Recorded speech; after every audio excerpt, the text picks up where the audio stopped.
Hello. Good morning, sir. Good morning, sir. Very good Good morning. morning, sir. Very good Good morning. morning, sir. Good sir. morning, Good morning, morning, sir. sir. Good morning, Good sir. morning, Good sir. morning, sir. I morning, generally Good morning, say, sir. सुप्रभात sir. I generally say, Sat Sri Akal, copy to Satya.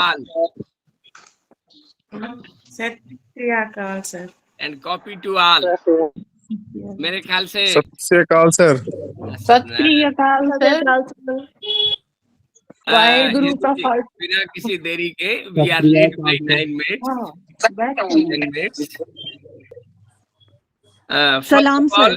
First of all, I should apologize for being late by 10 minutes. In fact, there was a kind of misunderstanding between MMTT and me. I'm sorry, and we are short of time, and I will begin in the beginning. हम पहले 3, 4, 5 शर्तनामे से आपस में तय कर लें. पहला, आप लोगों ने मुझे बताया है कि मैं ज्यादातर बातचीत हिंदी में करूं. पहले भी कई बार हुई है ये बात. पहले ज्यादातर बातचीत हिंदी में करूं. टेक्निकल टर्म्स और कोटेशंस को इंग्लिश में मैं आपके साथ बात करूं. ये मुझे आ गया है. तो आप में से कोई ऐसा, is there someone from south India और north east who just cannot understand Hindi? मेरे ख्याल से शायद नहीं है. डॉक्टर सईद नानी जी, नहीं सर, मुझे कोई हिंदी से प्रॉब्लम नहीं है, लेकिन आपने हाथ खड़ा किया है, बताइए. हाँ जी सर, आई वांट टू से समथिंग. तो Please. थोड़ा सा आप सर, आप वो इंग्लिश वाला थोड़ा सा इंक्रीज कर लीजिए, little bit. Okay, no issue. ठीक हाँ है जी सर, प्लीज. ठीक है. अच्छा जी, पहली बात. दूसरी बात, HRDC भी कहती है, MMTTC भी कहती है, UGC भी कहती है, एथिक्स भी कहती है, टेक्नोलॉजी भी कहती है कि आपका ऑडियो ऑफ रहे और वीडियो ऑन रहे. आप में से हम लोग ज्यादातर गड़बड़ी करते हैं, वीडियो ऑफ रखते हैं, ऑडियो भी ऑफ रखते हैं. ये नैतिकता की दृष्टि से ठीक नहीं है, टेक्नोलॉजी की दृष्टि से भी ठीक नहीं है, MMTC की दृष्टि से भी ठीक नहीं है, UGC की दृष्टि से भी ठीक नहीं है. मैंने तो कई बार, मतलब ऐसा हुआ है कि डायरेक्टर्स ने कई बार कहा कि यदि आप लोग वीडियो मोड में नहीं आएंगे तो हम आपके खिलाफ एक्शन लेंगे. तो हम उसको अवॉइड करें. We should all avoid. We should all be in on a video made mode. I repeat, all of us, video on, audio of. तीसरी बात, मैं ऑनलाइन मोड के बहुत फेवर में नहीं रहता, क्योंकि इसमें दिक्कत ये होती है कि मैं आप सबके फेशियल रिएक्शंस एट ए टाइम नहीं देख पाता. To what extent I have been able to convey my things to you, ये भी मैं नहीं जान पाता. इसलिए हम प्रैक्टिकली तय करते हैं कि लास्ट के 15 मिनट, 10-15 मिनट आपसे बातचीत के लिए रखेंगे. उसमें आप सवाल पूछ सकते हैं. You can comment and you can raise issues if you want. उससे पहले यदि कोई बहुत ही इमरजेंसी, आपका सवाल बहुत ही महत्वपूर्ण है, तो आप सवाल उठाएं, रेज हाथ करें, हाथ उठाएं. You are welcome. लास्ट एक चीज और जो शायद आपको नाराजगी सी हो, आप बुरा सा माने, मैं गुड मॉर्निंग मैसेजेस और इन सबको बहुत अप्रिशिएट नहीं करता. तो कृपया please avoid good morning messages and all. अब ऑलरेडी हम 15 मिनट लेट हो गए हैं. दूसरा, इसमें जो आप बीच में फूल से छोड़ते हैं वो भी कोई बहुत अच्छी बात नहीं है. That creates disturbance. तो आई वुड अर्ज all of you to not to do this good thing. देखिए, अवनीश राज जी ने छोड़ दिया फूल. ये अच्छी बात नहीं है sir. I do not appreciate it. कृपया बचें, गुड मॉर्निंग मैसेजेस से बचें. और जैसा कि मैंने बताया, audio of and video on. हम बातचीत शुरू करते हैं अब. जी बिल्कुल सर. जी sir. Thank you. Ji sir. सबसे पहले, किसी ने ऑडियो ऑन कर रखा है दोस्तों? उससे डिस्टरबेंस होती है, इको उठती है, तो आवाज जा नहीं पाती है. चलिए जी, हम बातचीत शुरू करते हैं. मैं अपनी बातचीत को 3-4 हिस्सों में कहूंगा. सबसे पहले हिस्से में मैं भारत का जो प्राचीन गौरव था शिक्षा के बारे में, उसका थोड़ा सा इशारा देना चाहूंगा 2-4-5 मिनट में. उसके बाद आफ्टर दैट मैं जो भारत की जो वर्तमान शिक्षा की स्थिति है उसके बारे में कुछ कमेंट सा करना चाहूंगा. और तीसरे लेवल पर मैं जो देशों का विभाजन है, दुनिया के देशों का कौन सा विभाजन है, टॉपिक जो मुझे दिया गया है, मैं यहाँ टॉपिक तो बता दूं. Lessons Indian higher education can take from foreign countries. अगले हिस्से में जो दुनिया के देशों का विभाजन है वो किस तरह पर से है, किस आधार पर है, कैसे उनको बांटा गया, इस सब की बातचीत करूंगा। और फिर उसके बाद मैं अपने स्रोतों की बात करूंगा कि किस आधार पर, मेरी अथॉरिटी क्या है, मैं किस आधार पर, किस बिना पर, किस प्रूफ से वो प्रूफ देना चाहूंगा कि जिस आधार पर मैं फॉरेन कंट्रीज का आपके बारे में, फॉरेन कंट्रीज के बारे में बताने जा रहा हूं। और फिर हम दुनिया भर के देशों की कोशिश करेंगे कि एक तखमीना सा लें, एक आइडिया सा लें, उनका एक विश्लेषण सा करें, वहां क्या हो रहा है, कैसे हो रहा है, इस सब की बात करेंगे हम। तो सबसे पहले दोस्तों हम बात करते हैं प्राचीन भारतीय गौरव की। लखनऊ विश्वविद्यालय में एक प्रोफेसर थे, professor Radha Kumud Mukherjee. He was a professor of history. उन्होंने दुनिया की सबसे शानदार किताब लिखी। हालांकि एंशिएंट इंडियन एजुकेशन पर दुनिया में बहुत किताबें हैं। की साहब की किताब है, पीएल रावत साहब की किताब है, नरूलैन नायक की किताब है एंशिएंट इंडियन एजुकेशन। लेकिन जो सबसे प्रमुख किताब है, सबसे मोटी बोटी और डिटेल्ड किताब है, वो है प्रोफेसर राधा कुमुद मुखर्जी की एंशिएंट इंडियन एजुकेशन की।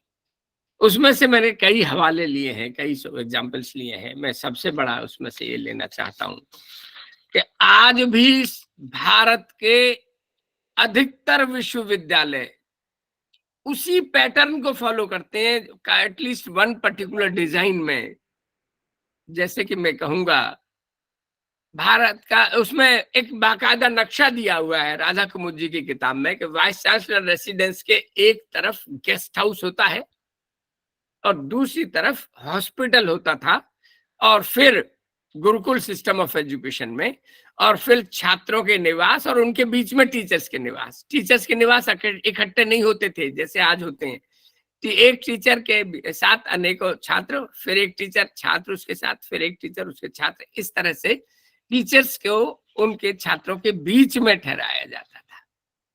आज भी चाहे दिल्ली विश्वविद्यालय ले लें, जेएनयू ले लें, जामिया ले लें, अलीगढ़ मुस्लिम यूनिवर्सिटी ले लें, दिल्ली यूनिवर्सिटी ले लें, सॉरी अपना लखनऊ यूनिवर्सिटी ले लें, बनारस यूनिवर्सिटी ले लें, इलाहाबाद यूनिवर्सिटी ले लें, बड़ौदा यूनिवर्सिटी ले लें, अहमदाबाद यूनिवर्सिटी ले लें, चेन्नई यूनिवर्सिटी ले लें, ज्यादातर यूनिवर्सिटीज में 80-90% यूनिवर्सिटीज में यही है कि कुलपति निवास की ठीक बगल में अतिथिशाला होती है।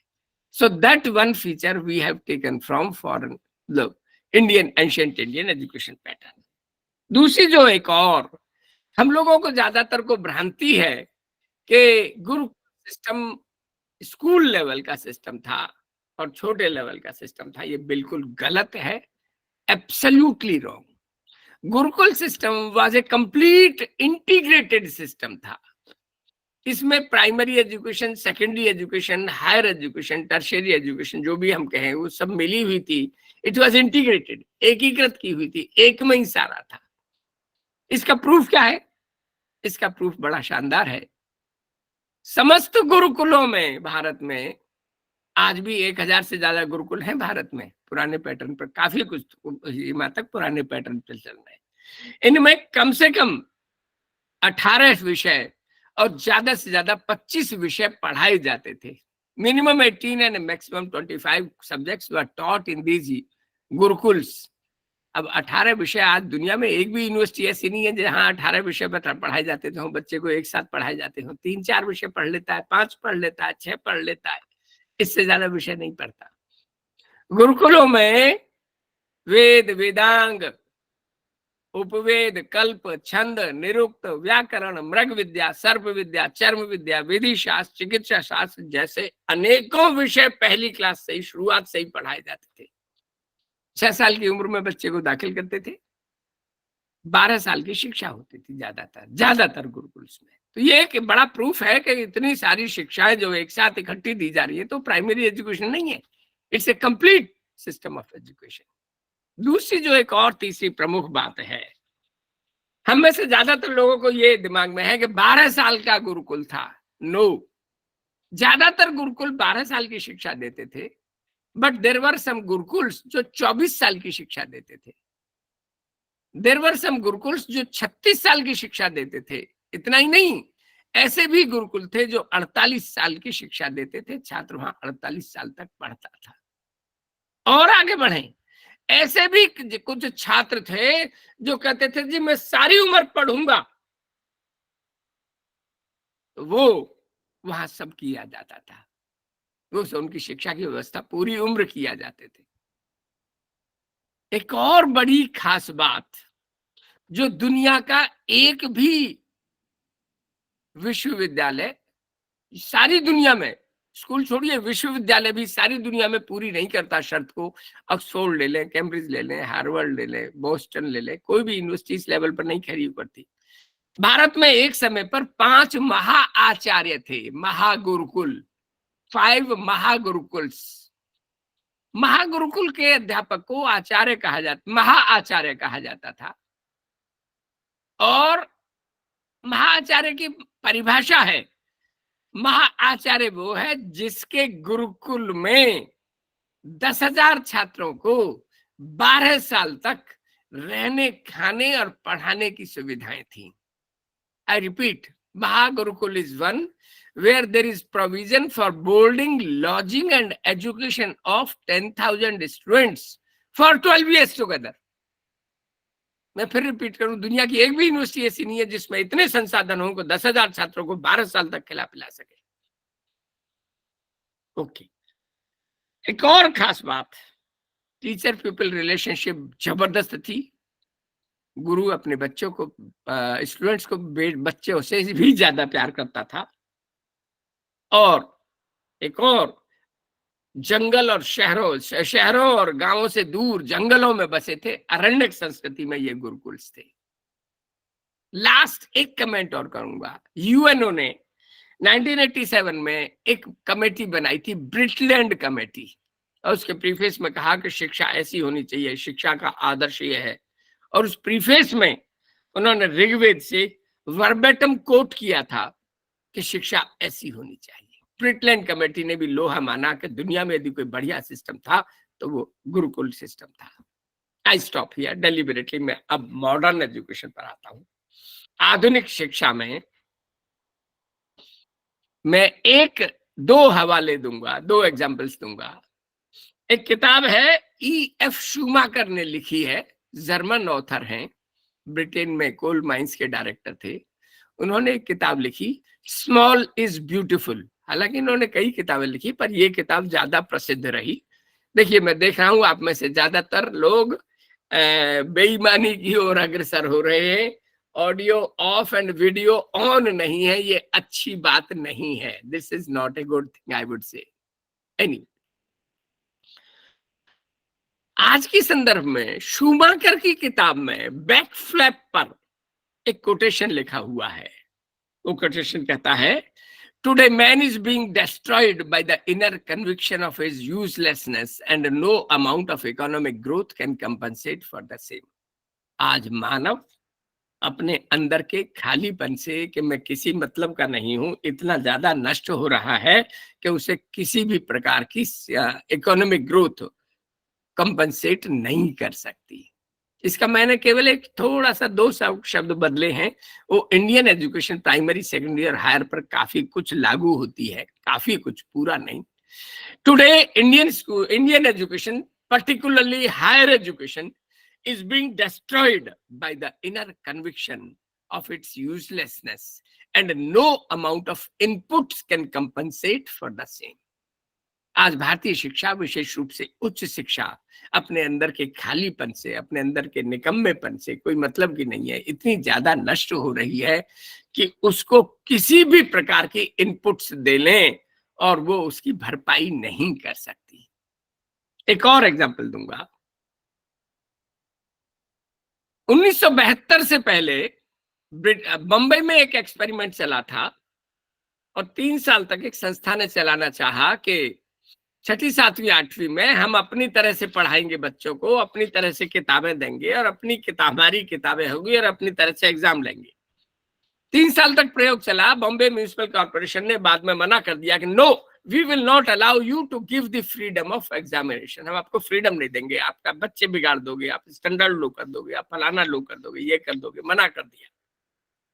उसी प्रयोग को जो बाद में HSTP कहलाया, गूगल में आप डालें आपको बहुत जानकारी मिलेगी, Hoshangabad science teaching project, HSTP, Hoshangabad science teaching project प्रदेश में होशंगाबाद जिले में लागू किया गया।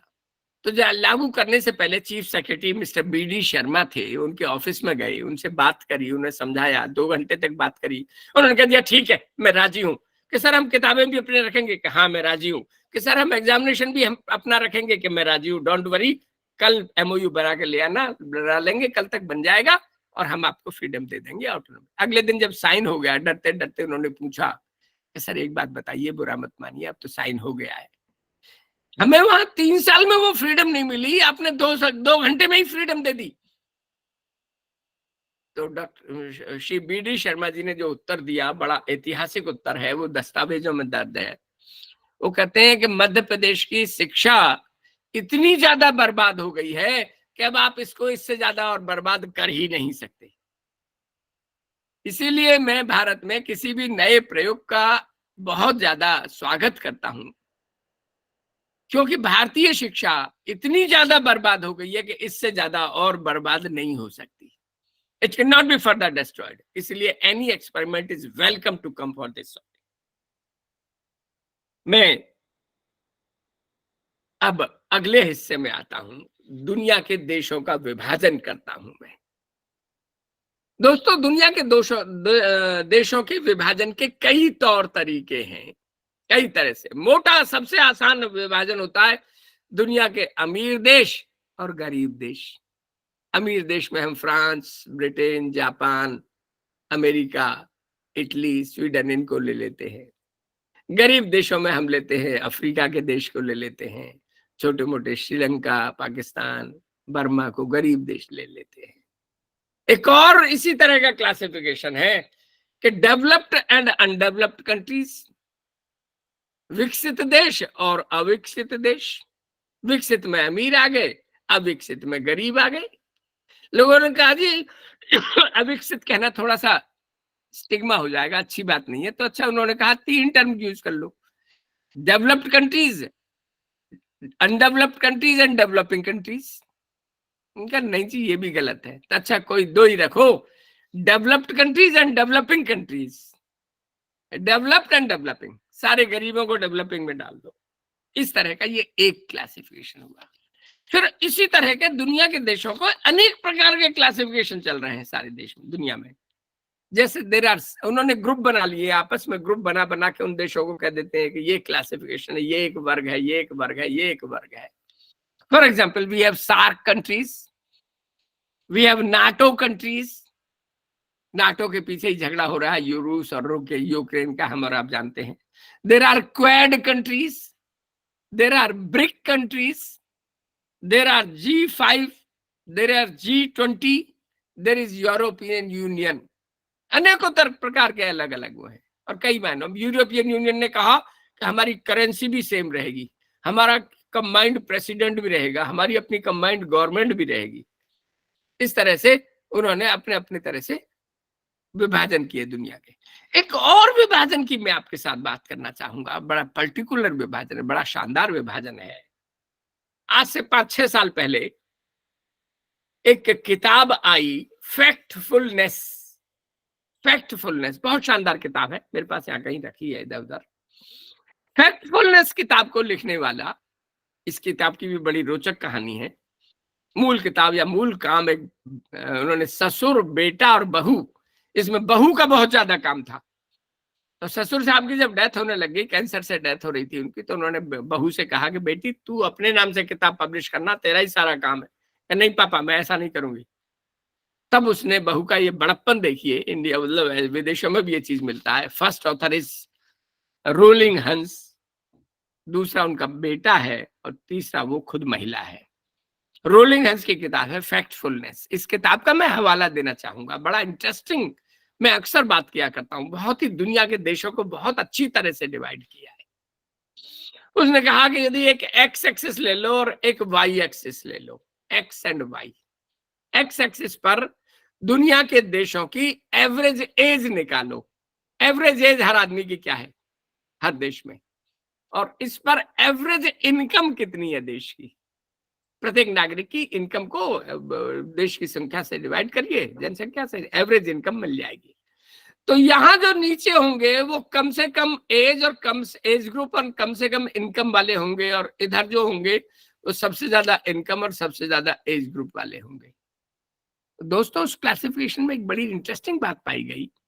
हम लोग सोचते हैं कि अमेरिका, रूस, जापान और इन सब का नाम होगा वहां, फ्रांस, ब्रिटेन, जर्मनी। नहीं, सबसे ऊपर नाम है एक छोटे से देश का, वो देश जो कि मुश्किल से 80 साल पहले एक बिल्कुल भिखमंगा सा देश था, भिखारी घूमते थे, सिंगापुर। उसके बाद जो देश है जिनको हम एक और नाम से जानते हैं वो है स्कैंडिनेविया। स्कैंडिनेविया 3 देश हैं, 2 इसके साथ देश और मिला लेते हैं, स्वीडन, डेनमार्क, नॉर्वे। स्कैंडिनेविया, मैं आपको कहूंगा सदा इन नामों को याद रख लें, ये बड़े काम में आते हैं। स्वीडन, डेनमार्क, नॉर्वे, इसके साथ एक देश और जोड़ लें, फिनलैंड। महत्वपूर्ण देश है, बहुत महत्वपूर्ण। स्वीडन, डेनमार्क, नॉर्वे, फिनलैंड और एक स्विट्जरलैंड। इन्होंने पहली 5-6 पोजीशन घेर ली हैं। उसमें अमेरिका का 10वां नंबर है। पिछले 2-1 साल से पाकिस्तान बर्बाद हुआ है। आप हम कल्पना करें, इंडिया का 70वां नंबर है, 70th। और इतना ही नहीं, पाकिस्तान 77 नंबर पर है। हम सोचते थे पाकिस्तान भिखमंगा बेकार होगा, ऐसा नहीं है। मुश्किल से 70-77, कोई बहुत अंदर नहीं है। 2-1 साल में जरूर वहां का इनकम गिरा है। तो ये भी एक बड़ा बढ़िया दुनिया का एक, वो कहता है फैक्टफुलनेस, तथ्यों को जानो, सारी दुनिया की शिक्षा के विकास को जानो। अभी दुनिया की शिक्षा, अभी भारत बहुत पीछे है। भारत की एक भी यूनिवर्सिटी, अभी तक तो पहले तो दिल्ली यूनिवर्सिटी आ जाती थी, JNU आ जाती थी, और एक भी यूनिवर्सिटी लेटेस्ट उसमें इंडिया की एक भी यूनिवर्सिटी पहले 200 में नहीं है। Not a single university of India is under 200 top universities of the world. ये एक हमारे लिए बड़ी शर्म की बात है, बड़ी दिक्कत की बात है। दोस्तों, यहां मैं थोड़ा सा एक हवाला NEP 2020 का देना चाहूंगा। NEP 2020 1947 में स्वतंत्रता के बाद 10 डॉक्यूमेंट आए हैं, 10।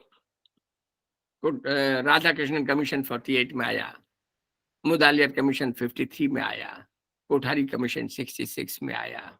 उसके बाद एक ड्राफ्ट नेशनल पॉलिसी 1977 में आई थी, 78 में। फिर उसके बाद NEP national new education policy 86 आई। उसका देखिए डिफरेंस कीजिए, वो न्यू एजुकेशन पॉलिसी थी। उसके बाद ये जनार्दन रेड्डी कमेटी थी, आचार्य राममूर्ति कमेटी रिपोर्ट थी, यशपाल कमेटी रिपोर्ट थी। 2005 में भी एक रिपोर्ट आई, 2009 में भी आई, उसके बाद 2020 आई। मैं केवल ये कहना चाहता हूं कि भारत में 1947 के बाद जो सबसे शानदार रिपोर्ट है, या तो 1966 की कोठारी कमीशन थी, और उससे भी कई मायनों में बेटर 2020 है। It is a wonderful document in the history of the development of Indian education after independence. मैं आपसे एक और गुजारिश करूंगा। हालांकि मेरा मानना है कि हमारे आजकल के युवाओं की, कॉलेज और यूनिवर्सिटी के टीचर्स की एक बड़ी खराब आदत है ना पढ़ने की। अभी आपका दिमाग खराब हो जाए, मैं तो कहता हूं मेरा तो दिमाग पूरी तरह खराब रहता है।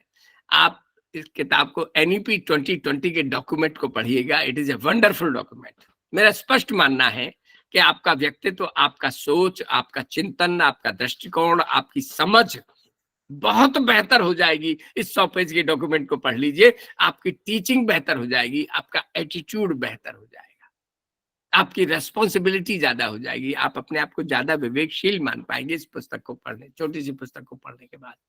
नेशनल एजुकेशन पॉलिसी अक्सर हम कंफ्यूज कर देते हैं, मैं फिर कह दूं, 1986 की पॉलिसी को न्यू एजुकेशन पॉलिसी कहा जाता था, और 2020 की पॉलिसी को नेशनल एजुकेशन पॉलिसी कहा जाता है। ये एक बड़ा डिफरेंस है, इसको पढ़िएगा। तो इसमें जो बात की गई है, इसमें जो व्यायाम उठाए गए हैं, उन्हीं सबके भी लाइट में अपने आप उनका रेफरेंस आ जाएगा।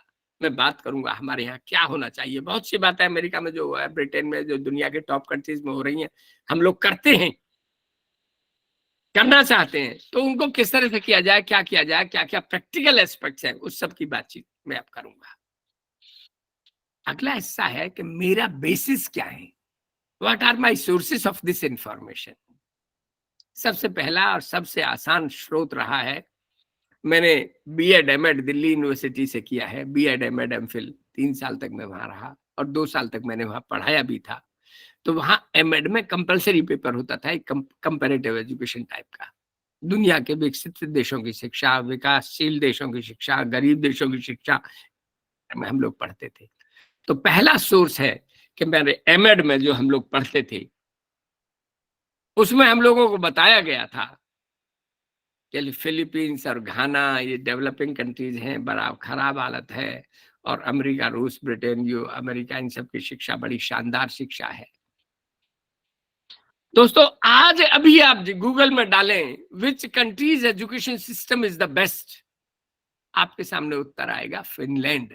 गूगल में डालिए, उत्तर आ जाएगा Finland. Which countries education system is the best, Finland. अगला फिर डालिए why Finland education system is the best, फिर और इंटरेस्टिंग बातें आएंगी, उसकी हम बातें डिटेल में बाद में करेंगे, फिलहाल मैं यही कर दूं। तो हमें ये देखने को, पढ़ने को मिला।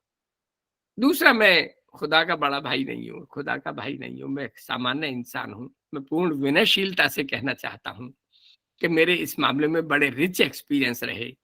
मैं 12 बार अमेरिका हो आया हूँ। मैं इस बात को शान के लिए नहीं कह रहा हूँ या अनुभवों के लिए कह रहा हूँ कि मैंने 12 बार जो वहां जाने के अनुभव हुए हैं, कम से कम 15-16 स्टेट्स में मैं घूम के आया हूँ।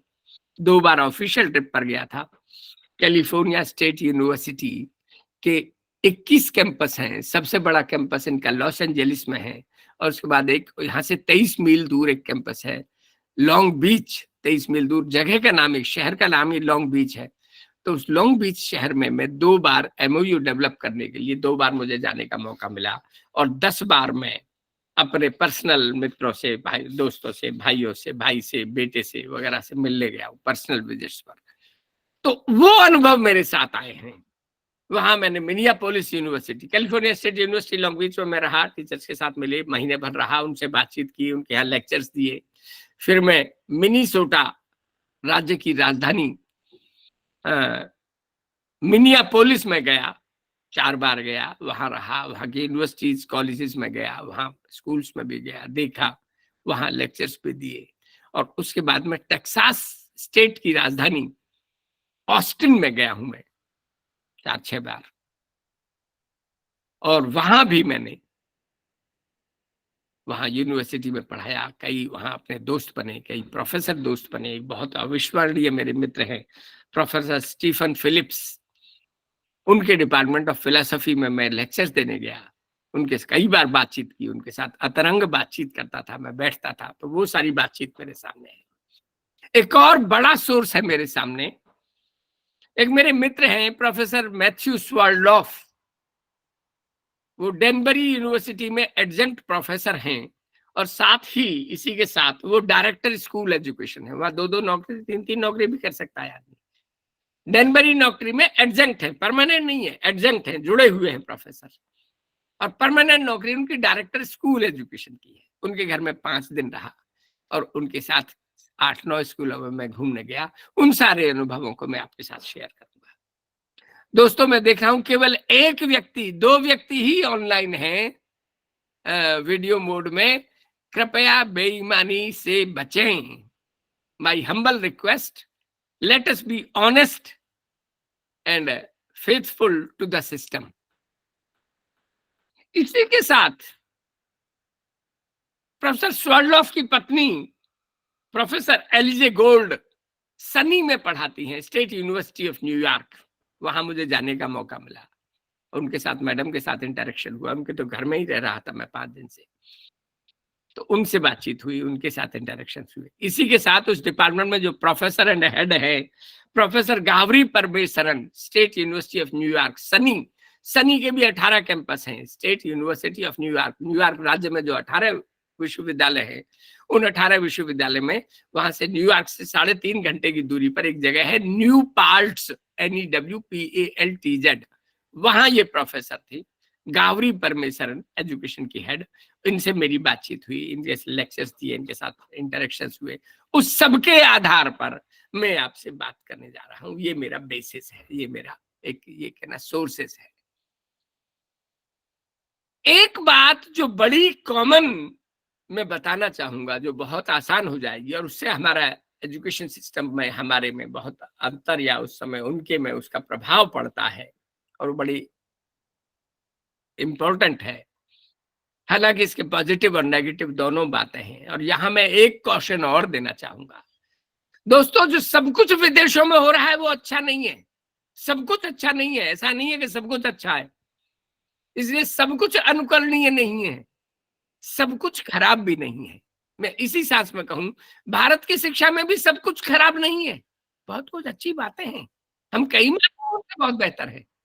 तो हमें केवल ये करना है कि वहां की अच्छी चीजों को हम अपने यहाँ लें और अच्छी प्रैक्टिसेस को ही मैं यहाँ अपने आप बताना चाहूंगा। I would like to talk of the best practices which are there in the world, universities, top institutions, school, college, universities में, उनको हम अपने यहाँ लें तो कैसे क्या होगा, इस सब की बातचीत करेंगे।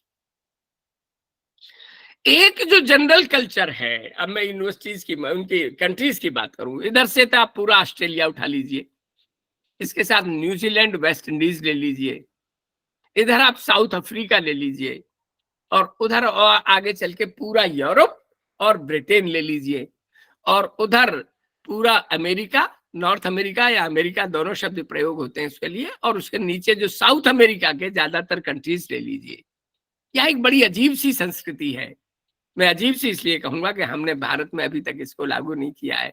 कल्चर है, वहां की संस्कृति में, कल्चर में है।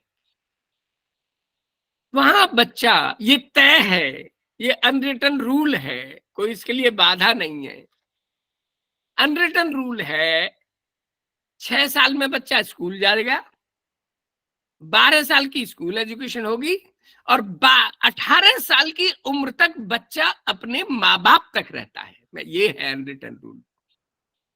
6 साल की शिक्षा का तो रिटन रूल है, लेकिन 18 साल तक ही बच्चा माँ बाप के साथ रहता है, चाहे लड़का हो या लड़की। 18 साल के बाद ये तय है कि बेटा या बेटी घर छोड़ देगी और अपना अलग बाहर पढ़ने, अपनी अलग जिंदगी जीने चला जाएगा। इसके नेगेटिव पॉइंट भी है, पॉजिटिव पॉइंट भी है।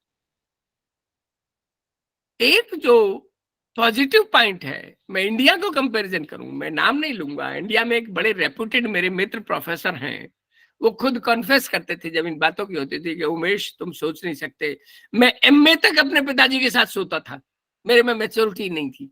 हम जो ओवर प्रोटेक्ट करके घरों में बच्चों को रखते हैं, ये एक बड़ी गलत बात है। हम बच्चे को सेल्फ डिपेंडेंट नहीं होने देते, हम बच्चे को आत्मनिर्भर नहीं होने देते। हमारे यहाँ के घरों में जब बच्चा कुछ नहीं कर रहा, बेकार है, चलो बीए कर ले, बीए, बीएससी, बीकॉम कर ले, कुछ नहीं हुआ, कोई और नंबर नहीं, चल अच्छा एमए, एमएससी, एमकॉम कर ले, अच्छा और भी कुछ नहीं हुआ, चल अच्छा पीएचडी कर ले, और कुछ नहीं किया, चल दूसरा एमए कर ले, और कुछ नहीं किया, तीसरा एमए कर ले। मैं ऐसे ऐसे लोगों को मिला हूं जिन्होंने 5-5 एमए कर रखे हैं, नौकरी एक बार भी नहीं मिली है। एक बार आया था, बाकायदा का मैगजीन में आया था कि बनारस में एक सज्जन रहते हैं जिन्होंने 16 विषय में एमए किया, लेकिन बीएचयू में लेक्चरर अपॉइंट नहीं हुए क्योंकि सारे राम नाम ही एमए थे। खैर, मैं इसके विपरीत बात करूं, बच्चे को जब मालूम है कि लड़का या लड़की 18 साल की उम्र पर 12वीं पास करते ही घर छोड़ देगा, तो इसमें भी बड़ा टिपिकल है। जब मैं पहली बार गया वहां अमेरिका, और वहां प्रोफेसर साहब का बेटा आया हुआ था, 12वीं क्लास में था, वो शाम को डिनर के टाइम पे कहता है कि ओ next year I will be A free bird, मैं 12वीं पास करते ही स्वतंत्र पक्षी बन जाऊंगा, next year I will be A free bird, स्वतंत्र पक्षी बन जाऊंगा, मैं घर छोड़ दूंगा। यहां तक तो ठीक है। अब जो बड़ी कठिनाइयां जो उनके सामने आती है, जो संघर्ष आता है, भारतीय दर्शन में कहता है कि कठिनाइयां और संघर्ष मनुष्य को सिखाते हैं, मनुष्य को ग्रो करने में मदद देते हैं। वो कहता है, बोले थिंकर कहता है, ये दुनिया, यदि दर्द ना होता मेरे जीवन में, ये दुनिया अनजानी रह जाती। Had there not been pain in my life, this world would have remained unknown to me. Pen, संघर्ष, संत्रास और पीड़ा मनुष्य को सिखाने का मौका देती है, और ये सारे कंट्रीज, ये सब लोग इस मौके का बड़ा शानदार फायदा उठाते हैं, वहां के युवा लोग। हम लोग नहीं उठा पाते। खैर, मैं बात कहूं तो जो घर से बाहर आएगा माँ बाप का घर छोड़ेगा तो सबसे पहले उसको रोटी खाएगी, बाहर खाएगा, खाएगा या खाएगी, उसके बाद उसको रोटी के लिए पैसा चाहिए, रात को रुकने के लिए जगह चाहिए, मकान चाहिए, रोटी कपड़ा मकान, इन सब के लिए पैसा, नौकरी। इसलिए जो बाहर जाता है वो सबसे पहले नौकरी ढूंढता है और नौकरी से जीवन यापन करता है। यहां एक फैक्ट और जोड़ रहे हैं, इन ज्यादातर कंट्रीज में इंक्लूडिंग अमेरिका फीस बहुत ज्यादा है, यूनिवर्सिटी एजुकेशन की फीस बहुत ज्यादा है, हमारी कॉमन आदमी की ताकत से ज्यादा है, जरूरत से ज्यादा है। कॉमन अमेरिकन पे ही नहीं कर सकता उतनी ज्यादा फीस, इंडियंस को भी पे नहीं कर सकते। मैं एग्जांपल बताता हूं, एक सेमेस्टर की फीस 16 लाख रुपया है इंडियन करेंसी में, 16 लाख रुपया 6 महीने की फीस। 8 सेमेस्टर है, 8 साल का बीए है, बीए बीएससी बीकॉम। वहां बीए बीएससी बीकॉम नहीं कहते, बैकलरेट कहते हैं, बैकलरेट। हमारे यहाँ हम लोगों ने गड़बड़ कर रखा है ब्रिटिश स्टाइल में, बीए बीएससी बीकॉम। इन सब का नहीं, उनके यहाँ पूरा जो मर्जी सिस्टम ले लो, वो एक अलग बात है, मैं बाद में बताऊंगा, कैफेटेरिया सिस्टम एकेडमिक्स का। तो उनके यहाँ बच्चा 16 लाख रुपया जो फीस है, 8 सेमेस्टर की फीस हो गई 128 लाख, यानी 1,28,00,000 फीस। सो कल्पना से बाहर है, इंडियंस की भी कल्पना, कॉमन आदमी पे ही नहीं कर सकता। और वह माँ बाप तो पे ही नहीं कर रहे, तो बच्चा 1,28,00,000 रुपया कहां से लाएगा? 16 लाख रुपया इस सेमेस्टर के लिए कहां से लाएगा? इसलिए वो नौकरी करता है, नौकरी करके पैसे बचाता है, और इसी बीच में वो शादी भी कर लेता है। मैं ऐसे 7-8 कपल्स को मिला जो कह रहे थे जी हमारी ताकत नहीं है, हम दोनों में डिसाइड किया कि पहले मेरी पत्नी पढ़ेगी और फिर मैं पढ़ूंगा, बारी बारी से पढ़ेंगे, बारी बारी से 4-6 साल, 8 साल, 9 साल, 10 साल में वो पढ़ते हैं, बीए करते हैं। ये कॉमन बात है। इसलिए तो इसका कल्चर पर बहुत प्रभाव पड़ता है। हमारे यहाँ माँ बाप इतना ज्यादा प्रोटेक्ट करते हैं, बीए की फीस दे दी, बीएससी बीकॉम की फीस दे दी, एमए एमएससी एमकॉम की फीस दे दी, पीएचडी की फीस दे दी, नौकरी नहीं लगी बेटा पढ़ता जा, जब तक नौकरी नहीं लगी ना पढ़ता जा। मैं और किसकी कहूं, मैं नाम नहीं लूंगा, मेरे गांव में मेरा जो भतीजा है, मेरा कजिन है, उसका लड़का है, 30 साल का हो गया है, कुछ नहीं करता, 50 बीघा जमीन है, कुछ नहीं खाता, कुछ नहीं काम करता, आलतू फालतू घूमता करता है। उसने कर लिया, बीए भी 5 साल 7 साल से नहीं कर पाया है, UP Rajshree Tandon open university से। फुर्सत क्या है, लोग कहते हैं शादी के लिए आते हैं, वो कहते हैं बोले शादी आकर कुछ काम तो करे।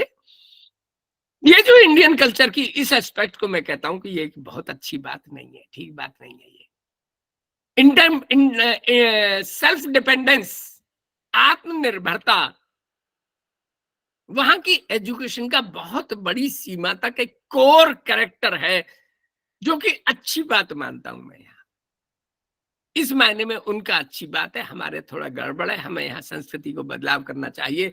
लेकिन इंडिया में दिक्कत एक और है, सामाजिक और पॉलिटिकल रीजन से हम ये मानते हैं कि इंडिया में फीसें नहीं बढ़नी चाहिए। Every term Dick and Harry should get the point. दुनिया में कोई बच्चा कुछ कर ना पाए, बीए एमए कर ले बस। ये एक बड़ा, फीस बढ़ाने को हम लोग बहुत ज्यादा राजनीतिक और सामाजिक कारणों से हम विरोध करते हैं। मैं माफी चाहते हुए थोड़ा एक लूज कमेंट करूं, मोटरसाइकिल तो 1,00,000-1,50,000 की खरीद लेगा, लेकिन 8,000 10,000 फीस महीने की नहीं दी जाती। 12 महीने की 1,00,000 फीस हुई। नवनीत तिवारी जी हाथ खड़ा कर रहे हैं, लगता है कुछ उनको विरोध है। सर बताएं प्लीज। सर विरोध नहीं है, लेकिन जैसे कह रहे थे कि वहां से जाने के बाद वो तुरंत नौकरी मतलब ले लेते हैं और उसके बाद करते हैं, अपनी शिक्षा आगे बढ़ाते हैं। सर हमारे इंडिया में तो सर पॉपुलेशन है जो मैं भी माफी चाहते हुए सर आपको है। एक कटु बात कहना चाहूंगा। भारत का एक कॉलेज ऐसा है जिसके हर ग्रेजुएट को मिनिमम 5 लाख का पैकेज मिलता है, 100% एम्प्लॉयमेंट है। आज तक उस कॉलेज से कोई भी बच्चा ऐसा नहीं निकला जैसे होते ही नौकरी ना निकली हो। Saint Stephen's Delhi. दिक्कत हमारे यहाँ एक और है सर, हमारे यहाँ यूजीसी ने 10 साल पहले कहा था कि 15% पीएचडी एम्प्लॉयबल हैं, हम 3rd रेट पीएचडी कर लेते हैं और फिर कहते हैं हमें नौकरी नहीं मिली। नौकरी किसको दें? नौकरी में के लायक ही नहीं है, हमने ढंग से पढ़ा ही नहीं है। उसकी भी तो बात कीजिए। सर मैं उसकी बात थोड़ी सी मैं बात नहीं करना चाहता, तो मैं पहले करा जैसे जाते वक्त तुरंत उनको वहाँ पे कोई ना कोई जॉब मिल जाता है, कुछ उस पे बताइए, जैसे और मतलब हमारे यहाँ मैं सिस्टम थोड़ा में विषय कहीं से नहीं अलग होता हो जाएगा। मैं अभी केवल इतना कहूं, भारत में भी नौकरियों की कमी नहीं है, बशर्ते हम इस लायक हों। स्किल्ड जी लेबर नहीं है इंडिया में, जी इसीलिए हम ठीक से नहीं है। मैं अपना भतीजे का एग्जांपल दे रहा हूँ ना, उसको कितना ही पैसे दे दो, सीखने को तैयार नहीं है, करने को तैयार नहीं है। आप ये टिपिकल मेंटेलिटी है। मैं माफी चाहते हुए एक और आगे बात करूंगा। क्या चलिए हम और आगे बात आएगी। सॉरी सर, जब मैं माफी पेपर ही चाहते लीक हुए हो जाएगा कहूंगा, तो मैं क्या फिर करें? कहूंगा। है जी, अक्षय जी कुछ कह रहे हैं? हाँ सर, परीक्षाओं में तो मेहनत कर रहे हैं बच्चे, लेकिन सर पेपर लीक का मामला नहीं बहुत ज्यादा देखिए, उठ देखिए गया है मैं अब। टेक्निकल इश्यूज में नहीं जाऊंगा सर, थोड़ी देर मुझे सुन जी लीजिए। जी मैं जी केवल इतना कहूंगा, माफी चाहते हुए मैं कहूंगा, हमारे आज के लखनऊ भारत के कॉलेज और विश्वविद्यालय के टीचर्स, क्या वो सारे के सारे दुनिया की किसी भी यूनिवर्सिटी में एम्प्लॉय के लिए एम्प्लॉयबल हैं? हम कितना पढ़ते हैं, हम डेली कितना पढ़ते हैं, साल में कितना पढ़ते हैं? मैं कंट्रोवर्सीज में नहीं जाऊंगा, मैं इसमें नहीं जाऊंगा, मैं इन सबसे बचूंगा। मैं सीधी टू दी पॉइंट बात करूंगा। मुझे मालूम है आप आक्रामक रुख अपनाएंगे, क्योंकि हमारी नौकरी हमारा जन्मसिद्ध अधिकार है। मुझे मालूम है इंदौर यूनिवर्सिटी में एक लड़की सॉरी सर, सॉरी।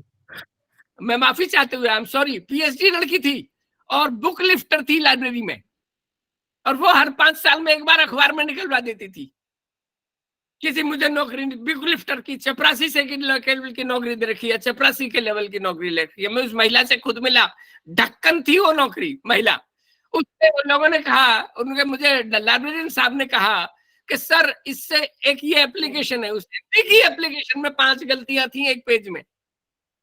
पीएचडी है भारत से, आप उसको क्या नौकरी देंगे? मैं माफी चाहते हुए थोड़ा सा कटु हो रहा हूँ। खैर मैं अपने विषय में आता हूँ, मुझे भटकाइएगा मत।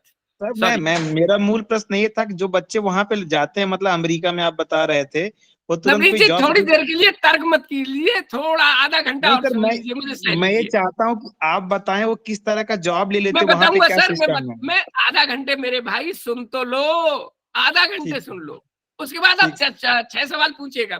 मैं सबसे पहले आपसे सवाल पूछूंगा। मैं सॉरी जानकर रोक रहा हूं, क्योंकि अनर्गल स्पीच में कुतर्क करने से बातें नहीं बन पाएंगी। मैं पहले तथ्य दूंगा। खैर, दूसरा जो मेरे सोर्सेस की मैं बात कर रहा था, मैं एक सोर्स का और बात, हाँ मैं भूल गया, खैर उसकी बात करता हूं मैं अभी। और तो वहां की शिक्षा में बच्चा जब जाता है यूनिवर्सिटी में, एक और बड़ी खास बात है, मैं 4-5 यूनिवर्सिटीज में गया, चारों पांचों यूनिवर्सिटीज में मैंने देखा सुबह 7 बजे पढ़ाई चालू हो जाती है और लास्ट पढ़ाई 10 बजे तक रहती है। एक ही सब्जेक्ट 3 बार पढ़ाया जाता है, 3 अलग अलग टीचर पढ़ाते हैं।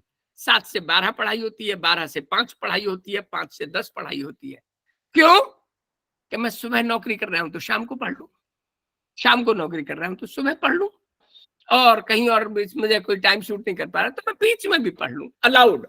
एक और बड़ी चीज है वहां, कैफेटेरिया सिस्टम है। मैंने 1978 में जब एमएड किया था दिल्ली विश्वविद्यालय से, तो हमारे टीचर ने बताया कि America is the first country to start cafeteria system.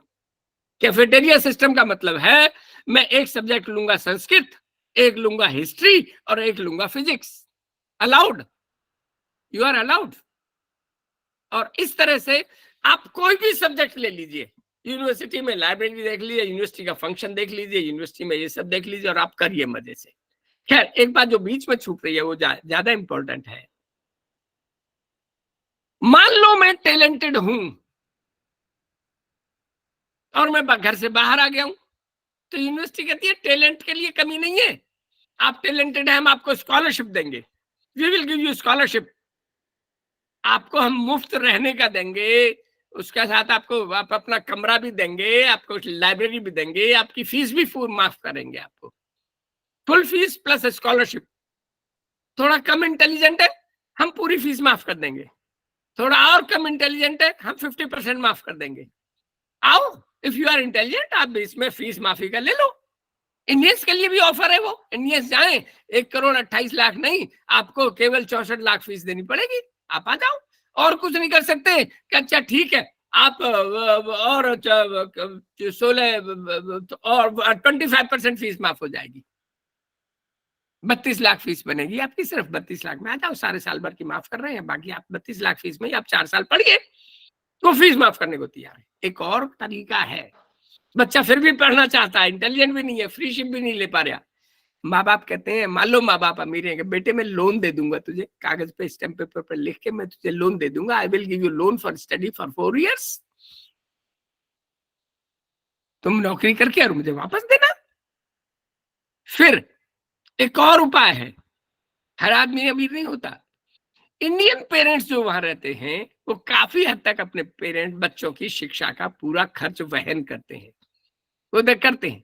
Indian parents इस मामले में, इंडियन कम्युनिटी जो अमेरिका में रहती है इन पर्टिकुलर, मैं वहां की बात करूंगा, इंडियन कम्युनिटी वहां बहुत अमीर है, अमीर in the sense common American से बेहतर है, तो वो पैसा दे देते। एक और उपाय है, यदि ये सब भी नहीं कर पा रहे, आप पढ़ना है, बिल्कुल पढ़ने की इच्छा इंपॉर्टेंट है, यदि आप पढ़ना चाह रहे हैं तो बैंक आपको लोन दे देगा, बैंक लोन देगा। एक और उपाय है, आप बैंक से थोड़ा लोन ले लीजिए, यूनिवर्सिटी आपको पार्ट टाइम नौकरी दे देगी। यूनिवर्सिटी में हर साल हर यूनिवर्सिटी में हजारों पार्ट टाइम जॉब निकलती हैं। लाइब्रेरी में नौकरी ले लो, कैंटीन में पार्ट टाइम जॉब ले लो, फ्रंट ऑफिस पर पार्ट टाइम ले लो, एडमिनिस्ट्रेशन डिपार्टमेंट में पार्ट टाइम जॉब ले लो, हर डिपार्टमेंट में पार्ट टाइम जॉब ले लो, हर डिपार्टमेंट की लाइब्रेरी में पार्ट टाइम जॉब ले लो, साइकिल स्टैंड पर पार्ट टाइम जॉब ले लो, कॉलेज स्टैंड पर, वो जो कार स्टैंड पर पार्ट टाइम जॉब ले लो, हजारों नौकरियां, जो मर्जी पार्ट टाइम ले सकते हो, पढ़ो और कमाओ भी साथ साथ। इतनी सारी, इसी से संबंधित प्रश्न था। सॉरी मैं माफी चाहता हूं, मैं अभी नहीं रोक पाऊंगा, आधा घंटे और मुझे सह लीजिए, आधा घंटा और। मतलब ये एक बहस नहीं है सर, ये एक बहस नहीं है, हमारा एक ग्रहण करने का उपाय है। मैं माफी चाहता हूं, मैं मतलब मुझे माफ कीजिए, मैं 20 मिनट और आप मुझे सह लीजिए, 20 मिनट बाद हम आप सवाल उठा लेंगे। आपको मैं पहला मौका दूंगा मेरे दोस्त, पहला मैं आपको मौका दूंगा। खैर, इस तरह से वहां की शिक्षा में कहीं ना कहीं संभावना है कि टैलेंट पीछे ना जाए। They give first preference to the talent, और उसके बाद बाकी चीजें हैं। और इसीलिए टैलेंट नहीं है तो भी मना नहीं कर रहे, लेकिन आपको पैसे बहुत ज्यादा देने पड़ेंगे, बड़ी सीधी, and that you have to manage. चलिए जी, अभी 2-3 बातें और जो इंपॉर्टेंट है, अभी मैं और कंट्रीज की शिक्षा की बात करूं। 2012 में एक देश है दुनिया में, बहुत छोटा सा मरियल देश है, हमारे बिल्कुल पड़ोस में है, उसकी सुरक्षा की जिम्मेदारी भी हमने ले रखी है। 2012 में उसका 2nd हाईएस्ट हैप्पीनेस इंडेक्स था, वहां के लोग सबसे ज्यादा सुखी खुश रहते थे। एक और, उन्होंने सबसे पहले दुनिया में सबसे पहले हैप्पीनेस इंडेक्स को शिक्षा से जोड़ा। Our person, each child which gets education should be happy in getting education. Bhutan, मैं भूटान की शिक्षा के बारे में बात करूंगा। दोस्तों मैं आपको एक और बात कहूंगा, मैं फिर कह दूं, 4 लोग ही केवल ऑडियो ऑन के साथ वीडियो ऑफ, ऑडियो ऑफ के साथ वीडियो ऑन है। प्लीज भी, आप ऐसा क्यों करते हैं मुझे समझ में नहीं आता। आप कॉलेज और विश्वविद्यालय के शिक्षक हैं, ऐसा करना नहीं चाहिए। खैर, मेरी शुभकामनाएं। तो आप यदि कलकत्ता जाकर रहें और 5 दिन रहें, कलकत्ता में होटल में जितना खर्चा करेंगे और 5 दिन रहने में, उसी खर्चे में आप भूटान हो आइए, उतना ही खर्चा लगेगा, शायद खर्चा कम लगेगा आपका। भूटान के लिए मैं फिर वही, जयगांव है, हाशिमारा है, जयगांव गांव है अपना, लास्ट अपना, उसके ठीक बाद फंसलिंग है। 5 दिन भूटान रहिए, 2, 4, 5 दिन जितना भी आप रहना चाहें आप रहिए। भूटान में आपको खास बात मिलेगी, और वो पर इंडिया में, इंडिया लागू नहीं कर सकता 100%, पर वहां से सबक ले सकता है बहुत कुछ। मैं अमेरिका छोड़िए, मैं भूटान की बात कर रहा हूं। भूटान में 3 चीजें फ्री मिलती हैं। भूटान में शिक्षा फ्री है, भूटान में चिकित्सा फ्री है, और भूटान में जमीन फ्री है आदमी को काम करने के लिए। यहाँ मैं थोड़ा सा माफी चाहते हुए एक लूज फिर बोलना चाहूंगा। 5 दिन मेरे साथ मेरा ड्राइवर रहा और वो रोजाना 2-1 बात ऐसी कहता था, मुझे बड़ा गुस्सा आता था, मैं उसको चाहता था कि इसको डांट लगाऊं, उससे वो करूं, लेकिन मैं कह नहीं पाता था क्योंकि वो बात बड़ी सच्ची कहता था, बात बड़ी कटु थी। वो कहता था कि हमारे आप जैसे बेईमानी नहीं है, हमारे आप जैसा करप्शन नहीं है, हमारे आप जैसे लालफीताशाही नहीं है। 10 बार उसने ये बातें कही 5 दिन में, मुझे बड़ा बुरा लगता था। केजी में आपको, केजी या प्राइमरी क्लास में, पहली क्लास में आपको एक कार्ड मिल जाएगा और वो कार्ड में आपका रजिस्ट्रेशन नंबर होगा और वो रजिस्ट्रेशन नंबर आपका पीजी तक चलेगा और आपको एक भी पैसा नहीं देना है। कोई हिडन फीस नहीं है कि डेवलपमेंट फीस या कंप्यूटर फीस या ये फीस, सब कुछ नहीं है। एजुकेशन फ्री है तो नेचुरली सारी ज्यादातर लोग गवर्नमेंट एजुकेशन ले। प्राइवेट स्कूल्स ना के बराबर है, नेग्लिजिबल, या तो है ही नहीं या बहुत कम है क्योंकि उनकी फीस बहुत ज्यादा है। ठीक इसी तरह से चिकित्सा फ्री है, हर जिले में उनकी ताकत के अनुसार बेस्ट सुविधाएं मौजूद है। व्यक्ति को जो बीमार हो जाए तो पहाड़ी से नीचे सड़क पर उतरना होता है और सड़क से उतर के नीचे अपना चला आता है, अस्पताल में दाखिल कर लेते हैं, इलाज करते हैं और जब ठीक हो जाता है तो उसको पहाड़ के वहां नीचे सड़क पर छोड़ देते हैं, वो अपने घर चला जाता है। चिकित्सा फ्री है। तीसरा, नेचुरली डॉक्टर्स प्राइवेट हैं ही नहीं, या हैं तो सुपर महंगे हैं, कोई मतलब नहीं है उनका, ना के बराबर है। मुझे तो प्राइवेट डॉक्टर कोई दिखाई नहीं, सच बात है। तीसरी, जमीन फ्री है। यदि कोई मेरे जैसा बोले कि जी मेरी लड़की की शादी हो गई, मेरी जमीन बिक गई है, कृपया मुझे जमीन दी जाए, तो सरकार महीने भर में, वो बता रहा था ड्राइवर, महीने भर में सर्वे कर लेगी, इंक्वायरी कर लेगी, प्रूफ कर लेगी मैं सही या झूठ बोल रहा हूं ये बात कर लेगी और महीने भर में मुझे 2 एकड़ जमीन दे देगी। फिर आगे बढ़े, मान लो मैं कहूं कि मुझे जमीन, मेरी 20 जिले दूर, 20 जिले हैं पूरे देश में, मुझे वहां जमीन चाहिए, 15 दिन और लगेंगे, 45 दिन में, मैक्सिमम 45 दिन में आपकी अर्जी ली जाएगी, वेरीफाई हो जाएगी, इंस्पेक्शन हो जाएगा और आपको जमीन मिल जाएगी।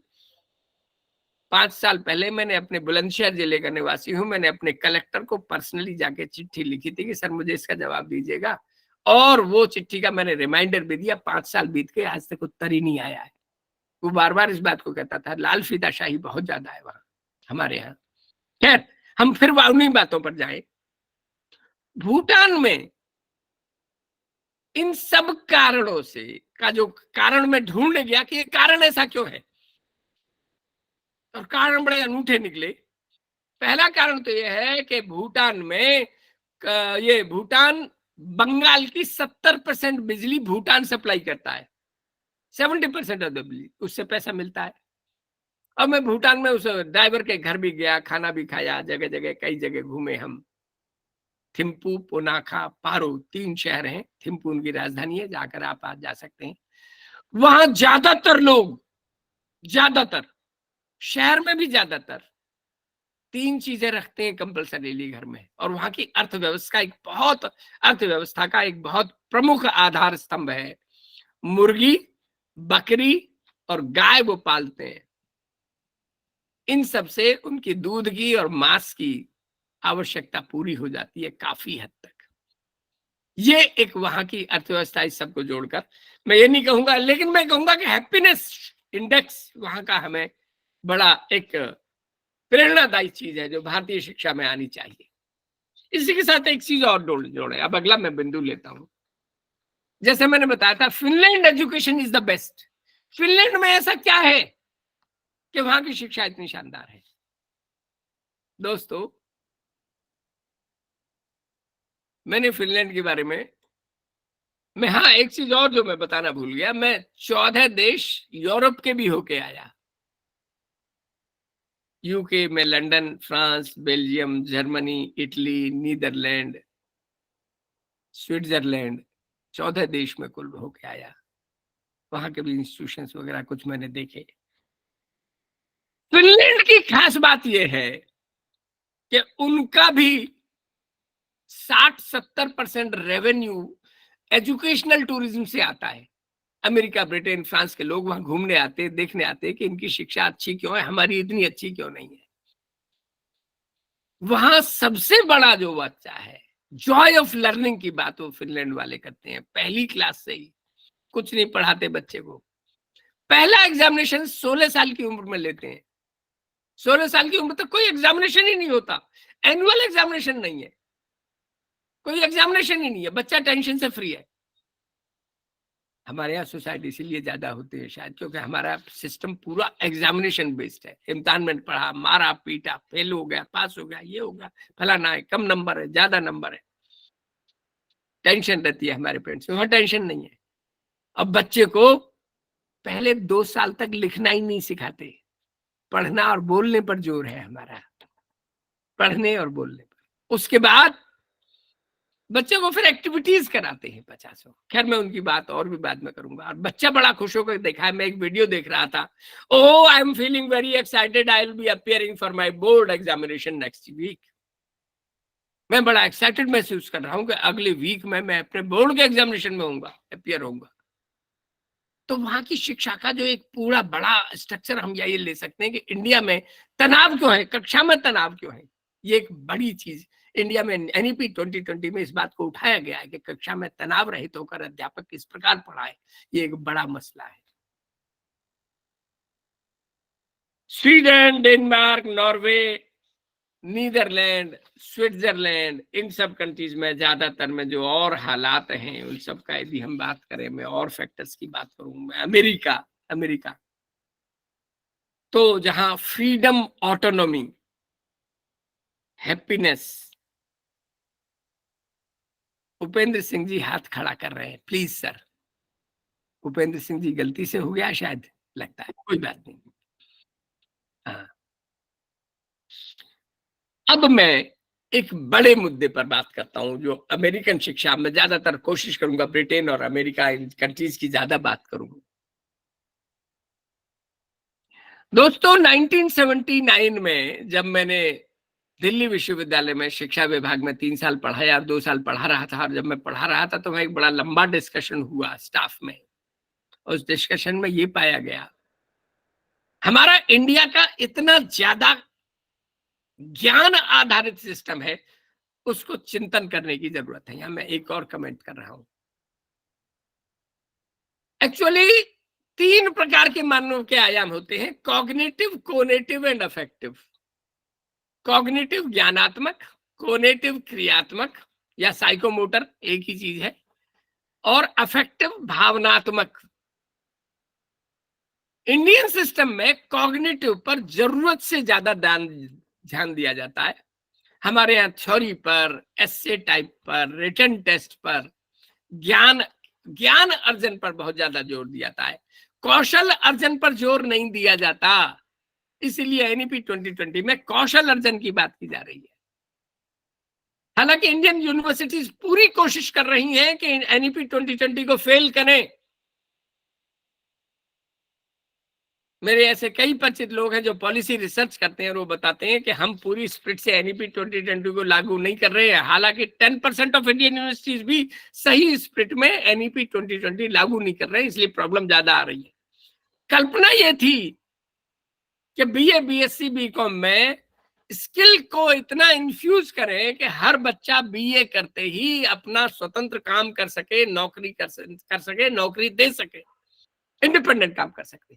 First year, second year, third year, fourth year, 4 साल का बीए, बीएससी, बीकॉम का प्रोग्राम है इंडिया का, और उसमें स्किल्स को इन्फ्यूज किया जाए, स्किल्स इतने डाले जाए कि बच्चा को स्वयं ही इस काबिल हो जाए कि वो हर तरह का अपना काम कर सकता है, जो हमने नहीं किया। खैर, तो अमेरिकन सिस्टम में कोनेटिव पर बहुत ज्यादा जोर दिया जाता है, क्रियाओं पर, एक्टिविटीज पर, और वो एक्टिविटीज हजारों तरह की होती हैं। अब डिटेल में मुझ पर वक्त नहीं है, मैं आपको केवल ब्रीफ में बताना चाहूं। मेरी ग्रैंडडॉटर 2री क्लास में है, अब 3री में आ जाएगी। बच्चा क्लास में गया, 1 हफ्ते तक कुछ नहीं पढ़ाते, कहते तुम खेलो। यहाँ हर कमरे में, हर क्लासरूम में 3 चीज रहती हैं, कंप्यूटर रहती है, किताबें रहती हैं, खिलौने रहते हैं।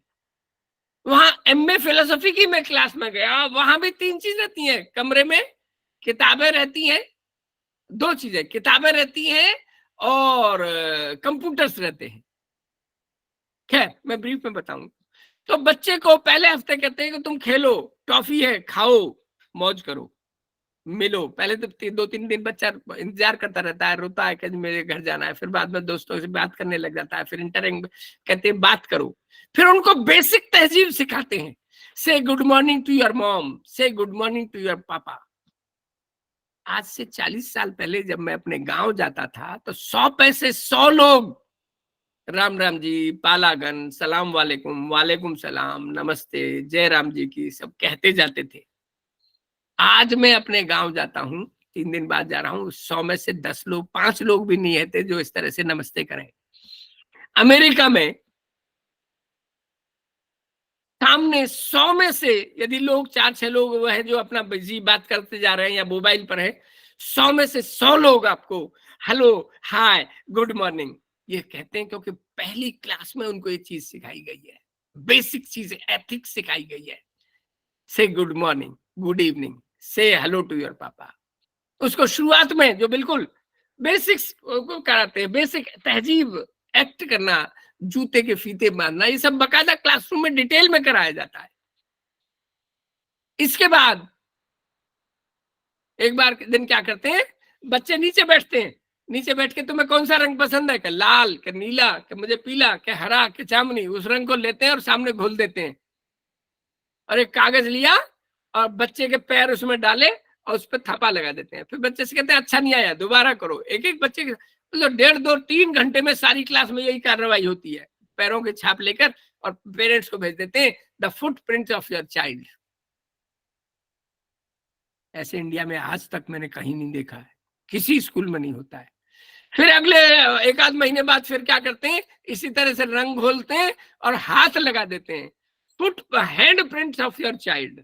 ऐसी एक्टिविटीज बहुत करते हैं, सौ एक्टिविटीज करते हैं, खेलने की, कूदने की, नाचने की, गाने की, घूमने की, रेलगाड़ी बनने की। डेली पीरियड खेलने का होता है 1.5-2 घंटे का, बाहर खेलने की, ग्राउंड में खेलने की, किताबों के साथ खेलने की, गिनती करने की, बड़ा इंटरेस्टिंग ढंग से वो जो है उसमें एक्टिविटीज करते हैं।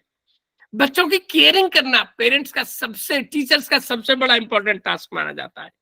एक और खास बात, सारी एजुकेशन फ्री है वहां एक और खास बात है, गवर्नमेंट फ्री एजुकेशन देती है। नेचुरली प्राइवेट स्कूल कम है, ना के बराबर हैं, और यदि हैं तो बहुत ज्यादा महंगे हैं। और लेकिन कई बार ऐसा भी होता है कि प्राइवेट स्कूल बहुत महंगे हैं लेकिन क्वालिटी गवर्नमेंट स्कूल से लो हो पा रही है। एक और बड़ी खास बात है, अमेरिका में मकानों के दाम स्कूल के लेवल पर डिपेंड करते हैं। सारे स्कूलों को ABCD लेवल में बांटा गया है। डी लेवल स्कूल वालों से कहा जाता है कि 2 साल के अंदर C लेवल पे आ जाओ वरना बंद कर दो। C लेवल को 2 साल में B में आ जाओ, बंद कर दो वरना। B वालों को 2 साल में A में आ जाओ वरना बंद कर दो। इस तरह से यदि स्कूल A ग्रेड से C में आ गया, मकानों की कीमत गिर जाएगी। यदि स्कूल D ग्रेड से C में आ गया तो मकानों की कीमत बढ़ जाएगी। ये बड़ा टिपिकल है वहां, एक नहीं सारे राज्यों में मैंने देखा। एक और खास बात, this is there first friend. मुझे रैंक नहीं मालूम, IG है या DIG है, SP है, DSP है, इंस्पेक्टर या सब इंस्पेक्टर है या हवलदार या सिपाही है। उससे कहा जाता है कि महीने में कम से कम 6 बार, 4, 6, 8 हर एक के लिए अलग अलग हुआ, 6 बार आप स्कूलों में जाओगे, 2-2, 3-3 घंटे बिताओगे स्कूलों में। फ्रेंडशिप बैंड ले जाओगे, टॉफी ले जाओगे, मोमेंटोज ले जाओगे, पुलिस का वो ले जाओगे, कुछ सिंबल सा ले जाओगे, सोवेनियर ले जाओगे और फ्री बांटोगे बच्चों को। They have a budget in police. और पुलिस हर कक्षा में जाकर यही कहती है, बच्चों के साथ पुलिस वाले बैठते हैं, गाते हैं, नाचते हैं, दे dance with the children. India में पुलिस वाले से मैं और आप PhD होने के बावजूद भी जाकर बात करने से डरते हैं आज भी। और वो बार बार बच्चों को एक ही चीज सिखाते हैं, police is your first friend. If there is any problem dial 911, वहां 911 चलता है पुलिस का नंबर। एनी प्रॉब्लम, आपको कोई प्रॉब्लम है, पर्सनल प्रॉब्लम है, सोशल प्रॉब्लम है, इमोशनल प्रॉब्लम है, if you have any problem dial 111। आपके टीचर से आपको प्रॉब्लम है, आपके भाई बहन से प्रॉब्लम है, आपके माता पिता से प्रॉब्लम है, डायल 111, 911। माता पिता से भी प्रॉब्लम, वो कहते हैं police is your first friend, पहली दोस्त है आपकी पुलिस। मैं और ज्यादा डिटेल ना कहूं, स्कूल लेवल पर, सेकेंडरी लेवल पर प्रोजेक्ट बेस्ड लर्निंग है। Teacher is considered as a friend, philosopher and guide. Health को, सिक्योरिटी को बहुत इंपॉर्टेंट दी जाती है। वोकेशनल एजुकेशन शुरू की हो जाती है। मैं यहाँ फिर एक एग्जांपल देना चाहूंगा। प्रोफेसर स्वार्लोफ के साथ में जब गया, उन्होंने कहा है कि स्वार्लोफ के जिम्मे 9 स्कूल थे। वहां 9 स्कूल, मतलब मिनिमम 8 स्कूल और मैक्सिमम 15 स्कूलों पर एक डायरेक्टर रहता है, director of education. Director of education सारे टीचर्स के नाम जानता है। मैंने उनसे पूछा आप स्टूडेंट के क्या? हाँ, 90% स्टूडेंट के मैं नाम जानता हूँ। एक स्कूल में गए, टीचर कम थे कि वशिष्ठ जी आ जाओ, आइए दूसरी क्लास में हम और आप कोई बैठेंगे और हम और आप ही पढ़ाएंगे। पढ़ाना क्या था? बच्चों के साथ एक्टिविटीज करानी थी, बातें करनी थी, किताबें बात करनी थी, किताबें एक एक करके प्रोनाउंसिएशन करवाना था, उनको एक्टिविटीज करानी थी। और उस समय ही पूरा हमारा समय बीत जाता था। 1.5-2 घंटे इसी बात में बीत गए। डायरेक्टर का कोई कमरा नहीं है, कोई ऑफिस नहीं है कि ये 9 स्कूल में शेयर्ड एक मेज दे दी गई, एक कंप्यूटर दे दिया गया, यही मेरा ऑफिस है। हर स्कूल में मेरा एक कोई टीचर है, किसी टीचर के साथ मुझे मेज और कंप्यूटर दे दिया गया है, बस ये मेरा ऑफिस हो गया। हर जगह मैं जाता हूँ और हर साल वो महीने में किसी स्कूल में मैं 8-8 बार हो आता हूँ, कम से कम 2-3 बार हर स्कूल में हो आता हूँ मैं। ये डायरेक्टर ऑफ एजुकेशन कह रहा है। हमारे यहाँ डायरेक्टर ऑफ एजुकेशन सारी उम्र, कोई डायरेक्टर ऑफ एजुकेशन रोजाना स्कूल नहीं जाता, हफ्ते भर में स्कूल नहीं जाता, सालों में स्कूल नहीं जाता। ये कल्चर के बदलाव की जरूरत है, मेंटेलिटी के बदलाव की जरूरत है।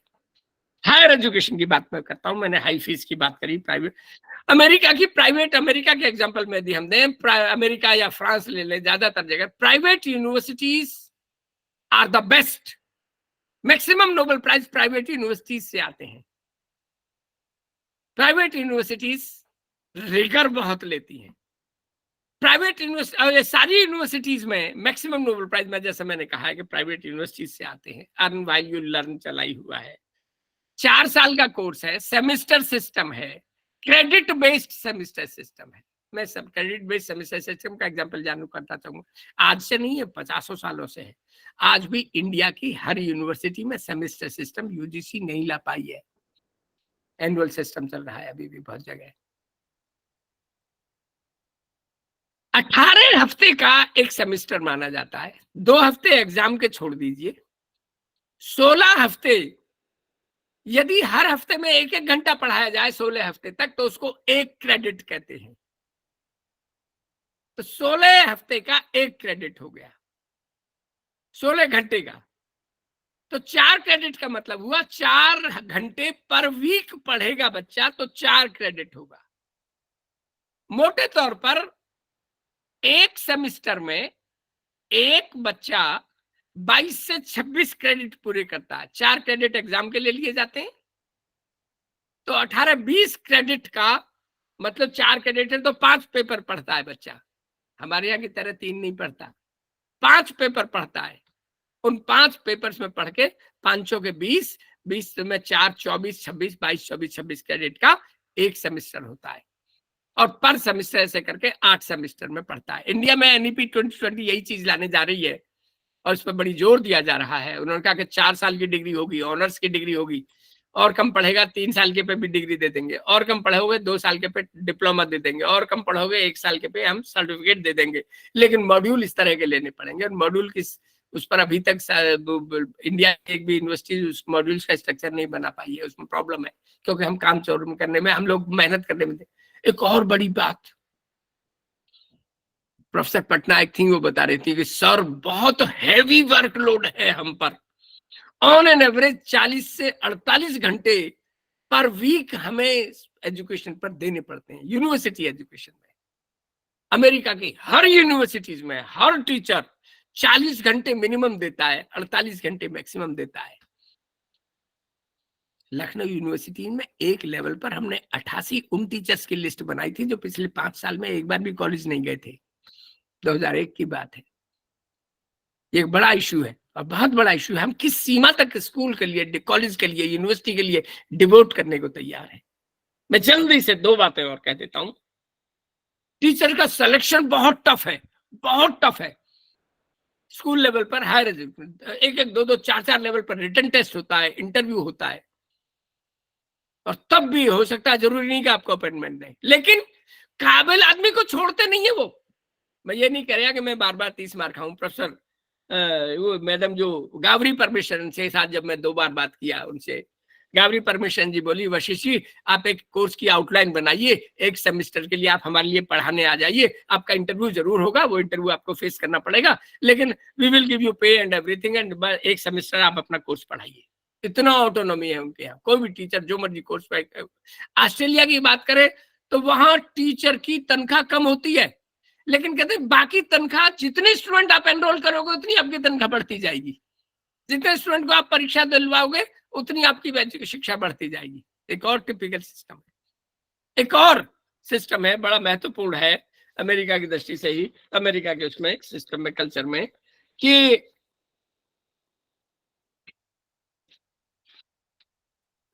हर वहां टीचर की टाइप बहुत है।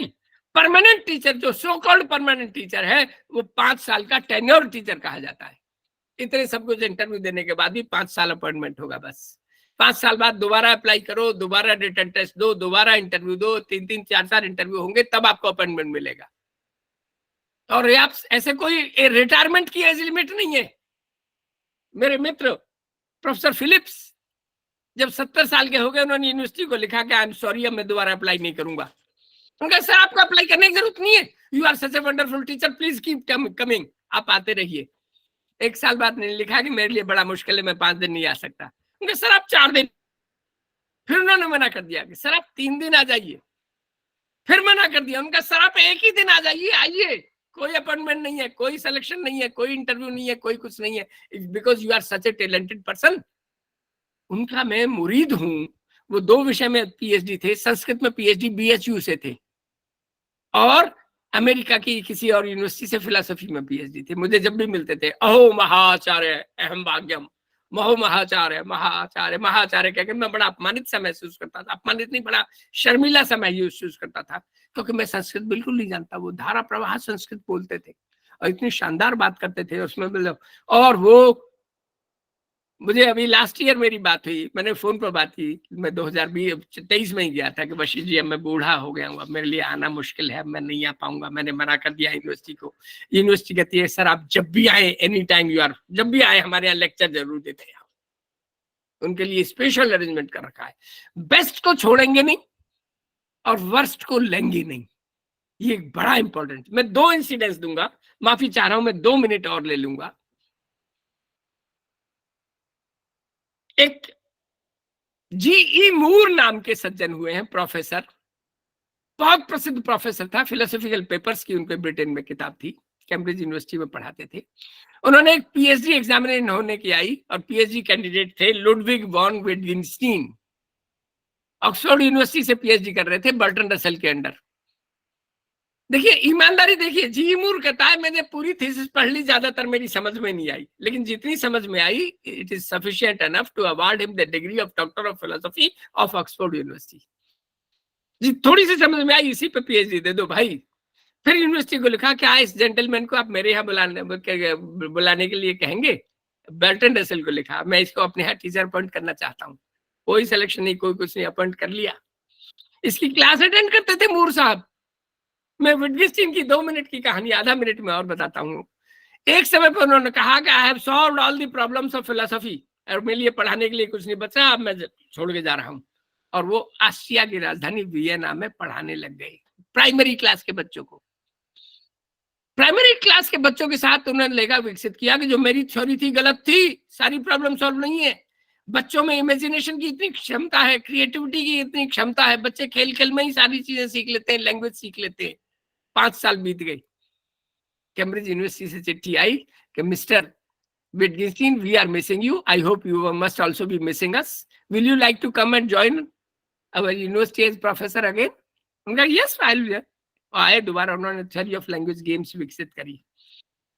मैं इधर उधर ना करूं, मैं लखनऊ यूनिवर्सिटी में प्रोफेसर हेड डीन था। मैंने 10 यूनिवर्सिटीज को लिखा इंक्लूडिंग दिल्ली, बड़ौदा, बनारस वगैरह को कि मैं 1 महीने तक आप अपने यहाँ हमारे टीचर ले लीजिए और उनका तनख्वाह मत दीजिए, आप उनको रहने का इंतजाम कर लीजिए, खाने का भी इंतजाम वो खुद करेंगे।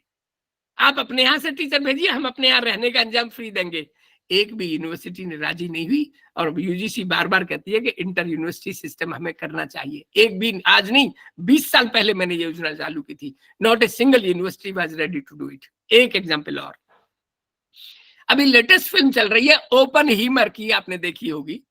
ओपनहीमर को नोबेल प्राइज मिला था, और ओपनहीमर के साथ फेनमैन ने काम किया था, जिनको दोबारा नोबेल प्राइज मिला। फेनमैन को 65 में नोबेल प्राइज मिला। इनका पूरा नाम है रिचर्ड पी फेनमैन। उनकी ऑटोबायोग्राफी का नाम है surely you are joking mister Feynman. Mister Feynman, आप पक्का मजाक कर रहे हो। उसमें उनका एक बड़ा हवाला है, हालांकि वो बड़ी इंटरेस्टिंग किताब है। आपका दिमाग खराब हो जाए तो कभी जरूर पढ़िएगा किताब को। It is one of the most interesting books in my life. Feynman melon Carnegie university में फिजिक्स के रिसर्च बोर्ड के मेंबर थे। कोई मेरे जैसे स्टूडेंट ने अप्लाई किया कि सर मैं 5 साल से पीएचडी कर रहा हूं, मेरे सारे एरिया में सब काम हो चुका है, मेरे करने के लिए कुछ बचा ही नहीं है, लिहाजा पीएचडी रोल से मेरा नाम काट दिया जाए। उनका ठीक है, सिंपल एप्लीकेशन है, एक्सेप्ट कर लो।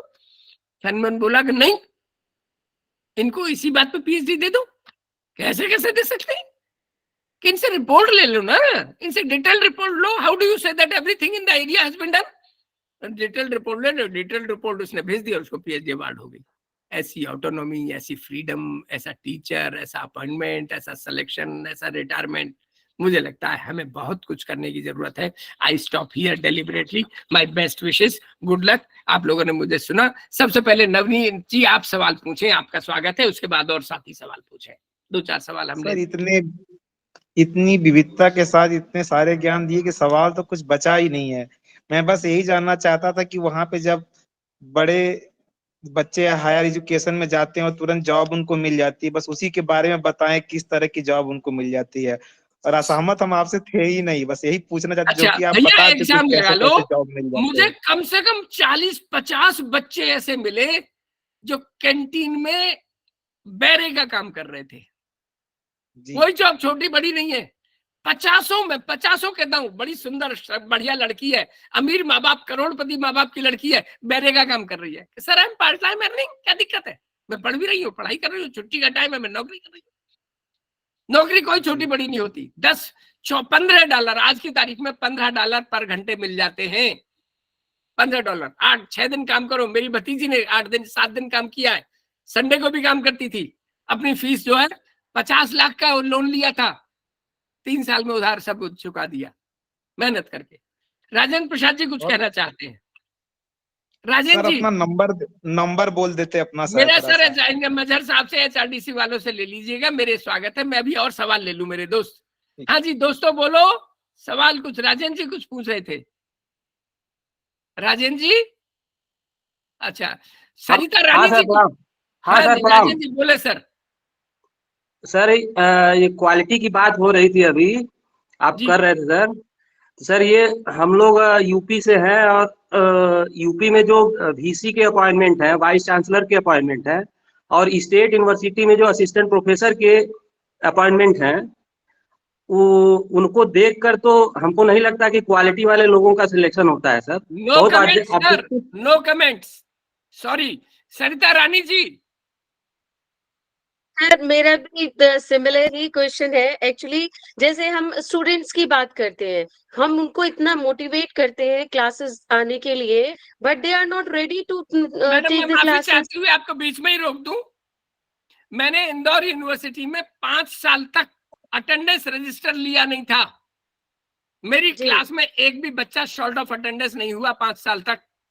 निर्भर करता है कि आप क्या पढ़ाते हैं, किस तरह से पढ़ाते हैं। मैं माफी चाहता हूँ, थोड़ा बदतमीजी की बात कर रहा हूँ, बट दिस इज नहीं सर, देखिए कुछ बच्चा आ जाता है, लेकिन कुछ बच्चे इतने रिजिड हैं, चाहे कुछ भी करे, they will not come.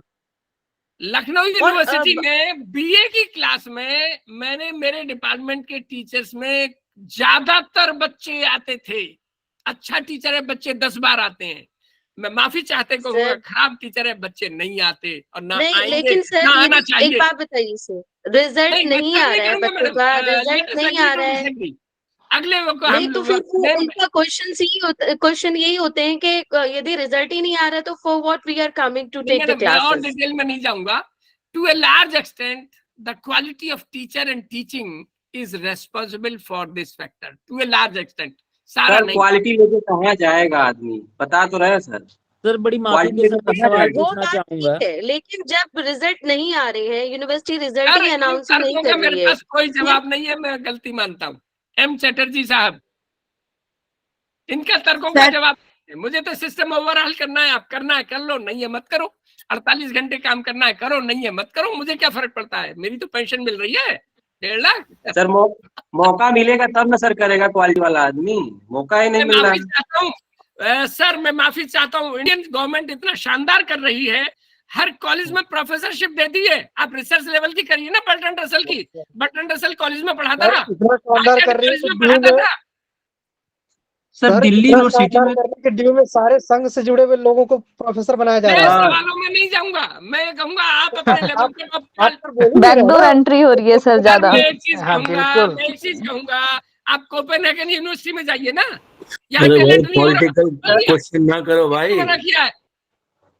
Sir हमारा तो सब्जेक्ट प्रैक्टिकल है, पेंटिंग। हम बच्चों को उसमें प्रैक्टिकली कराते हैं सब कुछ, तब भी उन लोगों का 1% भी रुझान नहीं होता। हम उनको प्रैक्टिकली कराते कराते थ्योरी भी कराते हैं, तब भी वो बच्चे इतने ढीठ हैं कि वो, सर चित्रकला, तब भी वो इतने ढीठ बच्चे हैं कि वो आना नहीं चाहते। सर एंजॉय करवाते हैं हम सर पूरी क्लास को, फिर भी वो लोग आना नहीं चाहते। यदि छात्र और अध्यापक में से गलती पहले किसी है तो मैं अध्यापक को पहले रखूंगा।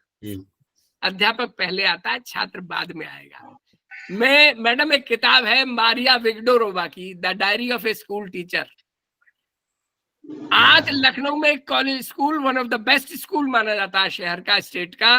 वहां टीचर को आदेश है कि महीने में कम से कम एक बार हर बच्चे के घर होके आओ, हैव ए पर्सनल टच।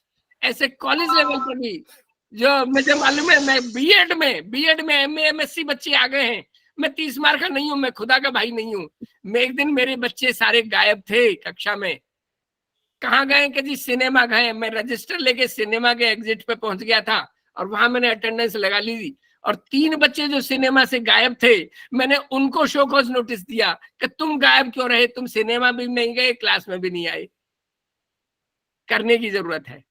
हाँ जी, कोई और साथी? बहुत लोग हाँ बात जी सर, करना चाह रहे हैं। जी सर। आपने सर, एक मेरा बुक का नाम बताया था, M Radha Chatterjee Kumud please, Mukherjee. और लोग ऑफ करें। M Chatterjee madam. हाँ सर, ये आपने एक बुक का नाम बताया था, लेकिन आप बताने वाले थे राधा कुमुद मुखर्जी का बुक का नाम आप बता एंशिएंट सकते इंडियन हैं? एजुकेशन, एंशिएंट इंडियन, अच्छा। It's a world classic. और सर ये होशंगाबाद का क्या टेक्स्ट है? HSTP आप डालिए, HSTP project, Hoshangabad science teaching project डालिए। अच्छा, thank you sir. Okay, next sir, एक इज प्रश्न और। अंकित Trivedi ji. Sir yes sir, अंकित Trivedi ji, yes yes, good बोले morning sir. Sir. And yes sir, sir मेरा एक प्रश्न है सर, मतलब आपने जो बताया दिस वाज जल्दी वंडरफुल से टॉक। पूछे sir.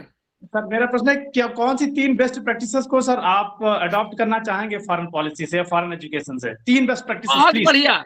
Number, earn while you learn. Number 1, earn while you learn. दूसरा, freedom to study and evaluate. ये टीचर स्टूडेंट दोनों की आ गई। जो पढ़ाएगा Yes, sir. वही इवेल्युएट करे। ओके, और नेक्स्ट। तीसरा, मतलब मैं कहूंगा कि constant monitoring of the activities of the learners. बड़ी Okay. अच्छा सवाल उठाया आपने। कीर्ति शर्मा जी, कीर्ति जी सवाल पूछिए। हाँ सर मेरा मैडम। सवाल ये है कि कौन सा एजुकेशन सिस्टम ज्यादा अच्छा है, जिसमें एजुकेशन फ्री है या जिसमें हाई प्राइस है? मैडम, मतांतर फिर होंगे, झगड़े होंगे। Free education should not be given, anything free should not be given to anybody. Okay किसी सर। को भी कुछ भी फ्री नहीं देना चाहिए। It is all nonsense. माफी चाहता हूं मैं शब्द प्रयोग करने के लिए। Okay sir, okay sir sir एक सवाल। अभी बारी बारी से ले। कौन से आ रहे हैं ये? अंकित जी हो गए, राजेंद्र प्रसाद जी हो गए, संतोष जी, सुचित्रा मजूमदार। सुचित्रा प्लीज। जी सर, मौका देने के लिए जी, बोले। शुक्रिया सर। सर मैं ये पूछ रही थी कि जैसे as a policy document NEP 2020 की सराहना बहुत लोग किए हैं, जी। बहुत जैसे हमने जब ये आया था तब से हम थोड़ा फॉलो कर रहे थे, लेकिन सर इसके जो प्रैक्टिकल एप्लीकेशन में जो प्रैक्टिकल दिक्कतें हैं वो थोड़े से ज्यादा है, मुझे ऐसा लगता है। जैसे कि आप इलाहाबाद सही कह रहे हैं, यूनिवर्सिटी बहुत ज्यादा है सर मैडम, बहुत क्रांतिकारी बदलाव टीचर में लाना पड़ेगा, क्रांतिकारी बदलाव वाइस चांसलर एडमिनिस्ट्रेशन में लाना पड़ेगा, जो हम राजी नहीं है। देखा ना यहाँ कितने लोग मतलब मुझे पकड़ के नहीं, एक्चुअली फिजिकली होता तो मुझे पकड़ के खा जाते अब तक लोग। सर नहीं, जैसे कि हाँ, जैसे कि इंफ्रास्ट्रक्चरल इशू जो है, जैसे इलाहाबाद यूनिवर्सिटी में हमारे जो यूजी के क्लासेस होती है उसमें 250-300 बच्चे होते हैं, तो जब सेमेस्टर आएगा तो सर यहाँ पे सिर्फ कियोस होगा, सॉरी टू से। और मैं डीयू में 10 साल पढ़ाई हूँ, हंसराज में पढ़ाती थी, तो वहां पे भी जैसे तैसे हम सेमेस्टर को मैनेज कर रहे थे, लेकिन हमारे लिए नाइट मैरिज ना हो जाए। हम इलाहाबाद यूनिवर्सिटी में, हमको बस इसी बात का डर है, और इससे हम बचे कैसे, ये सर हम आपसे पूछ रहे थे, क्योंकि इंफ्रास्ट्रक्चर एक दो दिन में तो ठीक होगा नहीं। बात किसी हद तक मैं एग्री करता हूँ, लेकिन एक आप बिना कम इंफ्रास्ट्रक्चर में भी काफी कुछ किया जा सकता है। Partly I agree with you, but a lot can be done even with less infrastructure. Rajendra Prasad ji बोल चुके हैं, कोई अभी रवि प्रताप जी बोले। जी नमस्कार सर। रवि सर जी जी प्राचीन भारत में सर देखते हैं नालंदा विश्वविद्यालय और तक्षशिला जैसे विश्वविद्यालय रहे हैं जिनका विश्व में बड़ा स्थान रहा। क्या कारण है कि हमारा जो है 200 में भी जो है आज स्थान नहीं है? सर हम जिम्मेदार हैं, खुद मैंने विश्लेषण किया है, उसका देखें, आत्मचिंतन करें, एनईपी 2020 पढ़ें, आपको उत्तर मिल जाएगा। SBC Singh broadcasting. जी सर, जी सर, सर मैं अनिल कुमार हूँ, भागलपुर यूनिवर्सिटी से। सर आपने कहा freedom to teach and evaluate जी, जो टीचर पढ़ाए वो अपने स्टूडेंट का वही evaluate इवेल्युएट करें। करेगा। हाँ जी, तो हमारे विश्वविद्यालय में, यूनिवर्सिटीज में ऐसा देखा जाता है कुछ टीचर्स जो ऐसे होते हैं सेल्फिशनेस ग्रुप में होते हैं और अपने चाहते स्टूडेंट को कुछ ज्यादा एवेल्युएट कर देते हैं, जबकि एवेल्युएशन तो एक समान होना चाहिए बिना किसी भेदभाव सर, का बड़ा होना चाहिए। सही सवाल है, 100% सहमत हूँ, इसका कोई इलाज नहीं है। यदि मैं ही बेईमान हो गया तो इलाज नहीं है सर, मैं सहमत हूँ, मुझे बेईमान नहीं होना है। इसीलिए तो टीचर का सिलेक्शन गलत है, हमारे यहाँ प्रोसीजर गड़बड़ है, इसीलिए तो सरकारी और ये सब सारी चीजें गलत हैं। अनुज कुमार त्यागी जी, लास्ट क्वेश्चन, 10:36 हो रहा है दोस्तों। अनुज त्यागी जी बोले। सर मेरा ये सवाल है, जैसे कि एनईपी में स्किल डेवलपमेंट पे ज्यादा फोकस करने की बात कही गई है जी, तो मेरा ये सवाल है, जिस तरीके से जो जनरल बीएससी बीकॉम और ये सब कुछ चल रहा है, तो हम पॉलिटेक्निक और आईटीआई को किस फेस में देखते हैं इसमें? बहुत बढ़िया सवाल है सर, इस पर भी चिंतन मंथन चल रहा है और कोशिश की जा रही है। जो आईटीआई दरअसल केवल जो 10वीं पास है उसके लिए है, पॉलिटेक्निक जो केवल 12वीं पास है, थोड़ा हायर लेवल का है। ये लेवल्स हैं सर, इंजीनियरिंग कॉलेज एक अलग हायर लेवल पर है। तो आईटीआई, लेकिन सर इसमें बीएससी में भी तो हम सर्टिफिकेट पहले साल में और दूसरे साल में डिप्लोमा देने की बात कर रहे हैं। यही कह रहे हैं। देखिए बड़ा इंटरेस्टिंग बात है, पॉलिटेक्निक में हमारे यहाँ ये भी प्रावधान है, यदि पॉलिटेक्निक किया है और अच्छे नंबर हैं तो आप इंजीनियरिंग सेकंड ईयर में दाखिला ले सकते हैं। हमारे यहाँ ये सब ऑटोनॉमी और फ्रीडम आएगी, इसके बारे में भी मंथन चल रहा है। काफी कुछ काम किया जा चुका है, काफी कुछ काम किया जा रहा है। Okay sir, thank you. My best wishes, good luck. आप लोगों ने मुझे सुना, आप लोगों ने मुझे सहा, मैं माफी चाहता हूँ। Thank you sir, thank you sir, thank you sir, thank you sir, thank you so much sir, thank you so much thank you very much, thank you sir. Thank you sir, thank you sir, thank you so much sir, thank you sir, thank you so much sir, thank you sir, thank you sir, thank you, thank you sir, thank you sir.